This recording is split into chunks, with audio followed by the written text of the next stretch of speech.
Hello guys, আসসালামু আলাইকুম। সবাই কেমন আছেন? আলহামদুলিল্লাহ সবাই দোয়া আমরা ভালো আছি। তো আজকে আমাদের বিকালের নাস্তা হয়েছে এই যে তেলের পিঠা। এই যে তেলের পিঠা বানাইলাম আমার ছেলে মেয়ের জন্য। তো আমাদের পিঠাটা মাশাআল্লাহ খুবই সুন্দর হয়ে ফুলতে আছে। পিঠাটা দেখতেছেন এই যে খুব সুন্দর হয়ে ফুলতে আছে।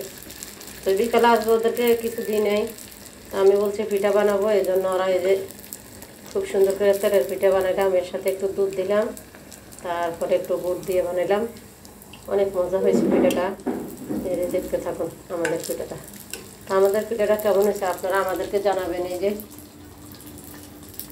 যে চাউলের গুঁড়ো দিয়ে বানাইলাম এগুলা। আর এই যে অনেকগুলো পিঠা বানাইছি। এই যে অনেকগুলো পিঠা কেমন হয়েছে আমাদের পিঠাগুলো জানাবেন আমাদেরকে। এই যে দেখতেছেন এই যে পিঠাগুলো কেমন হইলো।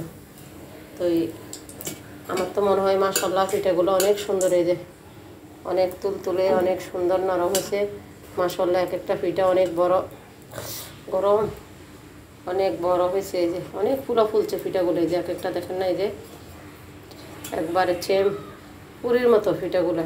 হ্যাঁ, গরম তো এই জন্য আমি ধরতে পাইতেছি না, এই জন্য এই যে আমি পছন্দ দিয়ে ধরলাম আমাদের পিঠাগুলো। এই যে দেখতে থাকুন। এই যে আর কার কার খেতে ইচ্ছা করে আমাকে কমেন্টে জানাবেন, ঠিক আছে? এই যে দেখেন অনেক নরম হয়েছে পিঠাগুলো, অনেক তুলতুলে। হ্যাঁ, অনেক তুলতুলে অনেক নরম পিঠাগুলো হয়েছে।